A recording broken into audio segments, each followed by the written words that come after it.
BJP JDS ಕ್ಷುಲ್ಲಕ ರಾಜಕಾರಣವನ್ನ ಮಾಡ್ತಾ ಇದೆ ಅಂತ ಕಾಂಗ್ರೆಸ್ ಶಾಸಕ ರವಿ ಗಣಿಗ ಅವರು ಹೇಳ್ತಾ ಇದ್ದಾರೆ. ಅದು ಸರ್ಕಾರಿ ಜಾಗ, ಅಲ್ಲಿ ಬಸ್ ಸ್ಟ್ಯಾಂಡ್ ಅನ್ನ ನಿರ್ಮಾಣ ಮಾಡಬೇಕಾಗಿದೆ. 2 ಕೋಟಿ ವೆಚ್ಚದಲ್ಲಿ ಹೈಟೆಕ್ ಬಸ್ ನಿಲ್ದಾಣವನ್ನ ಮಾಡಬೇಕು ಅಂತ ನಾವು ಅಂದ್ಕೊಂಡಿದ್ದೀವಿ. ಕ್ಷುಲ್ಲಕ ಕಾರಣಕ್ಕೆ ಇಲ್ಲಿ ಪೊಲಿಟಿಸೈಸ್ ಮಾಡುವಂತಹ ವಿಚಾರಕ್ಕೆ ಕೈ ಹಾಕಿದ್ದಾರೆ ಬಿಜೆಪಿ ಹಾಗೂ ಜೆಡಿಎಸ್ ನವರು ಅಂತ ಕಿಡಿಕಾರ್ತಾ ಇದ್ದಾರೆ ರವಿ ಗಣಿಗ. ಇನ್ನೊಂದು ಕಡೆಗೆ ಸ್ಥಳೀಯ ಶಾಸಕರ ವಿರುದ್ಧ ಆಕ್ರೋಶವನ್ನು ವ್ಯಕ್ತಪಡಿಸ್ತಾ ಇದ್ದಾರೆ. ಇಡೀ ಪರಿಸ್ಥಿತಿಯನ್ನ ಕಂಟ್ರೋಲ್ ಅಲ್ಲಿ ಇಟ್ಕೊಳ್ಬೇಕಾಗಿದ್ದು ಶಾಸಕರ ನಡೆ ಆಗಿರ್ಬೇಕಾಗಿತ್ತು. ಆದ್ರೆ ಆಗ್ತಿರೋದು ಏನು ಅನ್ನೋದು ಸ್ಥಳೀಯರ ಮಾತು. ಇವತ್ತು ಮಂಡ್ಯದ ಕೆರಗೋಡ್ನಲ್ಲಿ ಜೆಡಿಎಸ್ ಮತ್ತು ಬಿಜೆಪಿ ಕ್ಷುಲ್ಲಕ ರಾಜಕಾರಣ ಮಾಡ್ತಾ ಕಾನೂನನ್ನೇ ಉಲ್ಲಂಘನೆ ಮಾಡಿಕೊಂಡು ಇಲ್ದೇವ್ರವ್ರ ಮೇಲೆ ತಪ್ಪನ್ನು ಹೊರಿಸ್ತಾ ಇದ್ದಾರೆ. ಮೂಲತಃವಾಗಿ ಅದು ಸರ್ಕಾರಿ ಜಾಗ, ಅದನ್ನು ಬಸ್ ಸ್ಟ್ಯಾಂಡ್ ಕಟ್ಟಬೇಕು ಅಂತೇಳಿ ನಾನು ನಿರ್ಧರಿಸಿದ್ದೆ.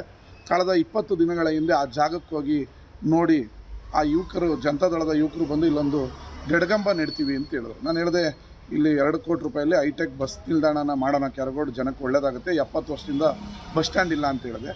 ಅವರು ಅದಕ್ಕೆ ಅಣ್ಣ, ನೀವು ಬಸ್ ಸ್ಟ್ಯಾಂಡ್ ಮಾಡಬೇಕಾದ್ರೆ ನಾವು ಗಡಗಂಬನ ದೇವಸ್ಥಾನ ಮುಂದೆ ನಿಲ್ಲಿಸ್ತಾರಲ್ಲ ಗಡಗಂಬ ಕಿತ್ತಾಕ್ತೀವಿ, ಬೇರೆ ಕಡೆ ಹಾಕ್ತೀವಿ, ಬಟ್ ಆಗಲಿ ಅಂತ ಹೇಳಿದ್ರು.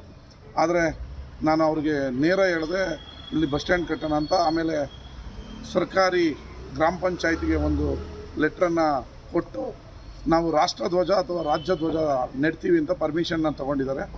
ಆದರೆ ರಾತ್ರೋರಾತ್ರಿ ಕೇಸರಿ ಧ್ವಜ ನೆಟ್ಟು ಈಗ ಇಲ್ಲದ ರಾಜಕೀಯವನ್ನು JDS BJPಯವರು ಮಾಡ್ತಾಯಿದ್ದಾರೆ. ನಾನು ಇಷ್ಟೇ ಹೇಳೋದು, JDS BJPಯವರು, ನೀವು ರಾಷ್ಟ್ರ ಪ್ರೇಮಿಗಳು, ಭಾರತದ ಧ್ವಜವನ್ನು ಹಾಕಲು ಯಾಕೆ ಬಿಡ್ತಾ ಇಲ್ಲ?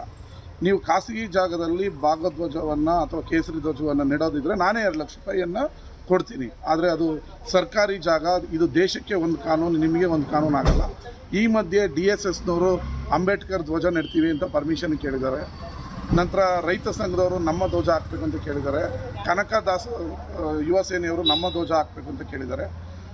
ಅದರಲ್ಲಿ ಪರ್ಮಿಷನ್ನಲ್ಲಿ ರಾಷ್ಟ್ರ ಧ್ವಜ ಹಾಕ್ತೀವಿ ಅಂತ ತಗೊಂಡು ಈಗ ಕೇಸರಿ ಧ್ವಜ ಹಾಕಿ ತಮ್ಮ ಬೇಳೆಯನ್ನು ಬೇಯಿಸ್ಕೊತಿರುವ ಇದು ಕಾಂಗ್ರೆಸ್ ಶಾಸಕ ರವಿ ಗಣಿಗ ಅವರ ರಿಯಾಕ್ಷನ್ ಆಗಿತ್ತು. ಒಂದು ಇಡೀ ಪ್ರಕರಣವನ್ನ ದ್ವೇಷದ ರಾಜಕಾರಣಕ್ಕೆ ಬದಲಾಯಿಸ್ತಾ ಇದ್ದಾರೆ ಬಿಜೆಪಿ ಹಾಗೂ ಜೆಡಿಎಸ್ನವರು ಅನ್ನೋದು ಮಾತಿನ ತಾತ್ಪರ್ಯ ಆಗಿತ್ತು. ಹಾಗೆ ಉಳಿದವರು ಕೂಡ ನಮ್ಮ ಧ್ವಜವನ್ನ ಹಾಕಬೇಕು ಅಂತ ಅಪ್ಲಿಕೇಶನ್ ಹಾಕ್ತಾ ಇದ್ದಾರೆ. ಇದು ಸಂಘರ್ಷದ ಹಾದಿಗೆ ಎಡೆ ಮಾಡಿಕೊಡ್ತಾ ಇತ್ತು. ಹೀಗಾಗಿ ನಾವು ಈ ನಡೆಯನ್ನು ಅನುಸರಿಸಬೇಕಾಗಿತ್ತು ಅಂತ ತಮ್ಮ ನಡೆಯನ್ನು ಸಮರ್ಥಿಸಿಕೊಳ್ತಾ ಇದ್ದಾರೆ. ಸ್ಥಳಕ್ಕೆ SP ಅವರ ಆಗಮನ ಕೂಡ ಆಗಿದೆ.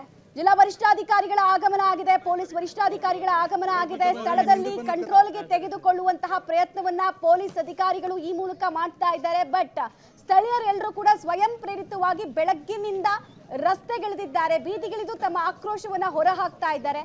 ಸಿಚುವೇಶನ್ ಕಂಟ್ರೋಲ್ಗೆ ತೆಗೆದುಕೊಳ್ಳೋದಕ್ಕೆ ಪೊಲೀಸ್ ವರಿಷ್ಠಾಧಿಕಾರಿಗಳು ಕೂಡ ಅಲ್ಲಿ ಆಗಮಿಸಿದ್ದಾರೆ. ಮಂಡ್ಯದ ಕೆರಗೋಡಿನ ನೇರ ದೃಶ್ಯಾವಳಿಗಳನ್ನ ನೀವು ಗಮನಿಸ್ತಾ ಇದ್ದೀರಾ. ಹೆಚ್ಚಿನ ಸಂಖ್ಯೆಯಲ್ಲಿ ಪೊಲೀಸರನ್ನ ನಿಯೋಜನೆ ಮಾಡ್ತಾ ಇದ್ದಾರೆ. ಆದ್ರೂ ಪ್ರತಿಭಟನಾಕಾರರು ಬಗ್ತಾ ಇಲ್ಲ.